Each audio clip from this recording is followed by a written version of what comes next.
There's a false caricature I think a lot of people have of Christianity.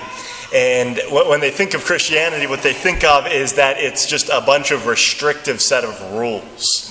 You have to follow all these rules about things that you're not allowed to do. Don't take the Lord's name in vain. Don't steal. Don't kill. Don't do this. Do this. It's just a list of things to do and not to do. And a lot of people think that interferes with our happiness. Like we could have a really good time if we violated some of these rules, but church tells us not to. And then I think some people also have a negative view because they grew up getting dragged against their will to church every Sunday. And I don't think that's any of our young people in the church today, but I know there's some out there who don't want to go to Mass, and their parents just say, you're going to Mass whether you want to or not. And so they grow up with this image of Mass being something they don't want to do. And then as adults, they leave. And they were never given or never understood why they should come to Mass. And so they have a negative impression of our faith. But if we look at what our faith is in reality, it's the opposite of that. Our faith does not interfere with our happiness. It's not something that's boring or just a task that we have to do every Sunday. Christ says, and this is from the Gospel of John, he said, I came that they might have life and have it to the full. Our faith gives us life. Christ is the ultimate liberating force for our lives to free us from the things that really bring us unhappiness and despair, the things that destroy our lives and ruin our relationships with God and with others, the things that drive us to despair. He came to liberate us from those things so that we could have life and have it to the full. We attain our greatest happiness when we follow Christ. Christ enables us to find what we were created for, to have life and to have it to the full. We see this happen in today's gospel with Bartimaeus. We have this blind man who's begging, and there's a lot that we can read in between the lines in this gospel account. Because he's just sitting there on the ground, and he's crying out, Son of David, have pity on me. It's like, why is he on the ground? His legs aren't broken. He's blind. He can walk. But he's just sitting there on the ground. You get this sense that he's not only physically blind, but he's dejected. There's something spiritually wrong with this situation as he's just sitting on the ground crying out for pity. And then when Christ calls him, it says he springs up and he runs to Christ. And Christ says, what do you want? He says, I want to see. And then Christ not only restores his sight, but there's a deeper healing that goes on. There's some deep transformation within Bartimaeus at this moment where he's transformed into this blind man just sitting on the ground crying out for pity. And suddenly he's rejuvenated spiritually. And Christ says to him, he gives him his sight, and he says, go your way. And what way does Bartimaeus choose? He then follows Christ. There's this radical transformation in his life at that very moment. The first thing that he sees is the face of Christ. And then his life is transformed, and he follows him, and he becomes his disciple. There's this tremendous transformation. But what we see is a little microcosm here. Bartimaeus was in despair. He was crying out for pity. And then all of a sudden, his life is renewed. Christ said, I came that they might have life and have it to the full. Now, I think that this gospel message, there's a lot of symbolism in this story. And it's not just a historical account. It's meant for us. That's why it's in the gospel. And I think that it's important for us because there is a spiritual darkness that's spreading through our nation. And it's more pronounced among the younger generations, although it's spread across all the generations. Just like we see Bartimaeus just on the ground crying for pity, there's a sense of darkness that's within him. There is a spiritual darkness that's spreading through our nation. And there's a lot of different causes to this. in a lot of ways that it's manifesting itself, but I just want to focus on one today, just in the interest of time. And it relates to the destruction of the family unit and the effects that that's having on our young people as they grow up.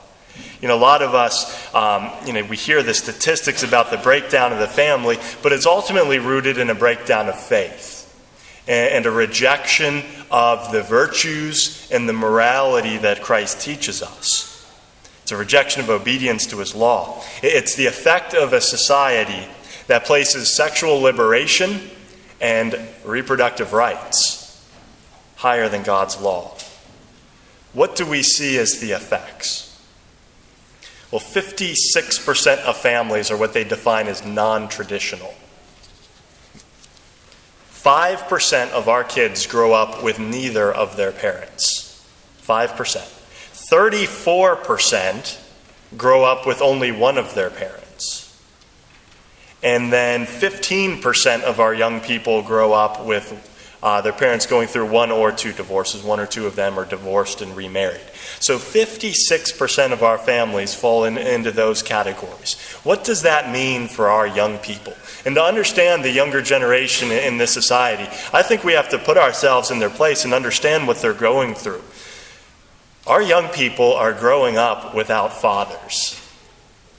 Meaning our young men, our boys are growing up wondering why one of their parents abandoned them.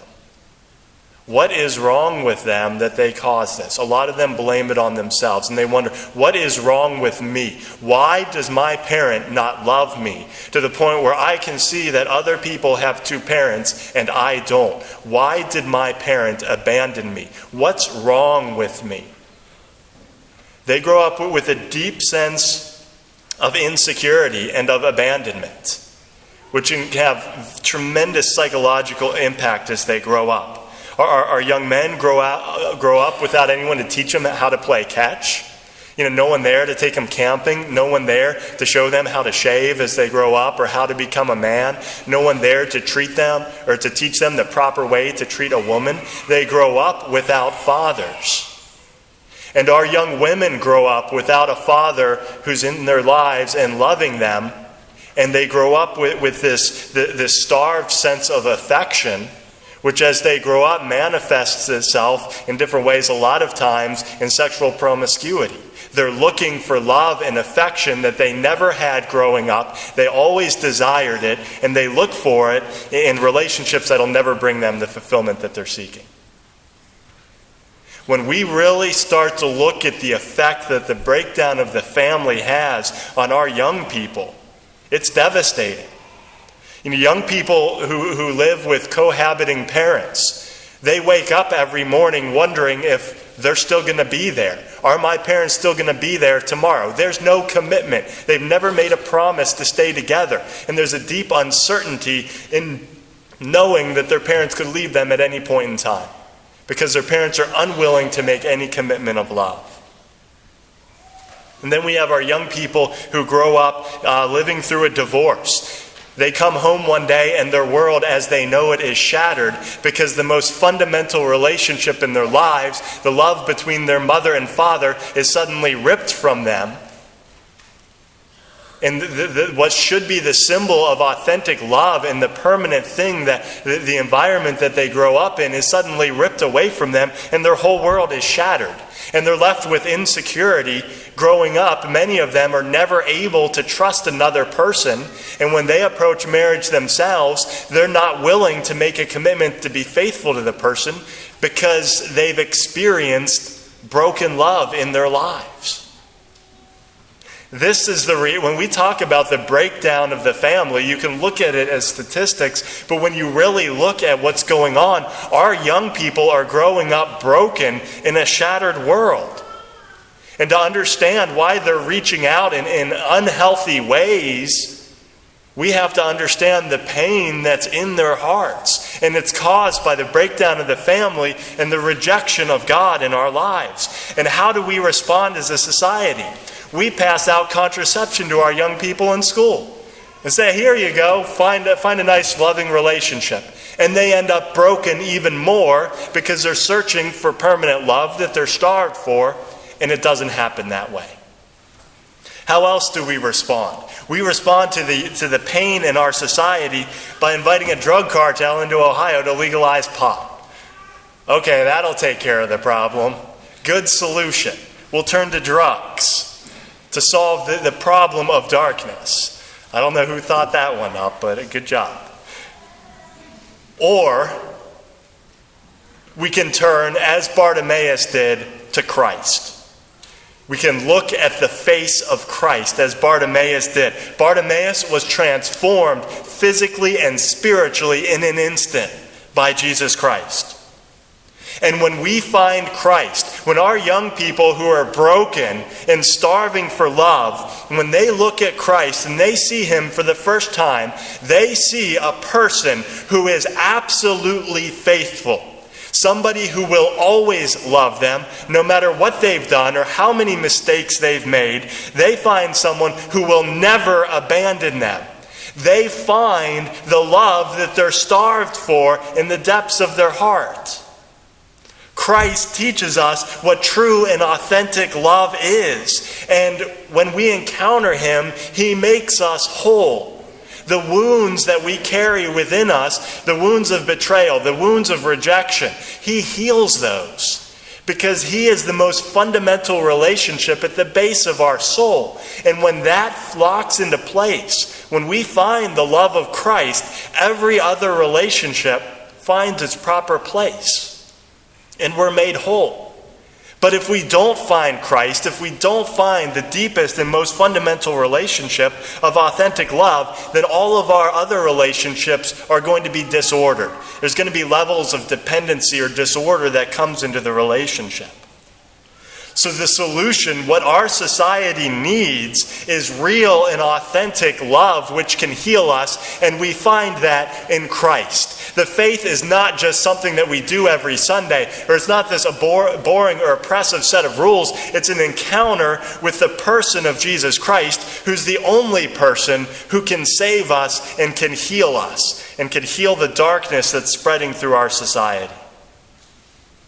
As we look around in this church today, the attendance here at St. Patrick Church and St. Mary of the Woods is on a steady decline.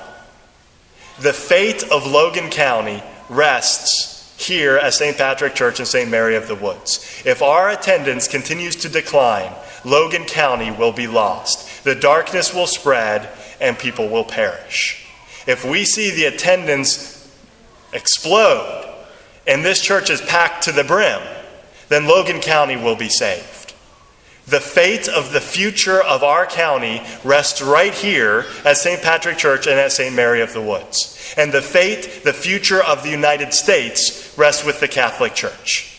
That's simply the way it is. If we turn to Christ and we find the one who can heal us, we will be saved. If we continue on our present path, we'll continue on the path to destruction. But I think what we're seeing is the true cost. Right now, we're beginning to see the true cost of a rejection of God in our society. And so we have a choice. We can turn back to Christ and embrace the faith, and in order to do that, we have to embrace the faith in its fullness. We can't pick and choose or come to it with preconditions, but come before Christ and make a commitment to give ourselves fully to a relationship of love. And then we will have life and have it to the full. Or we reject God and go our separate way. But as the darkness grows, the light shines all the more brightly. And as our society spirals into darkness and despair, what Christ gives us should be all the more evident. And people who have fallen into darkness should see the light more radiantly. So I think today gives us a challenge to analyze our approach to the faith. Have we found Christ? Have we found the life-giving relationship that Bartimaeus found? And are we willing to bring that to others? Because we live in a society where we desperately need to turn back to Christ, because only Christ can save us.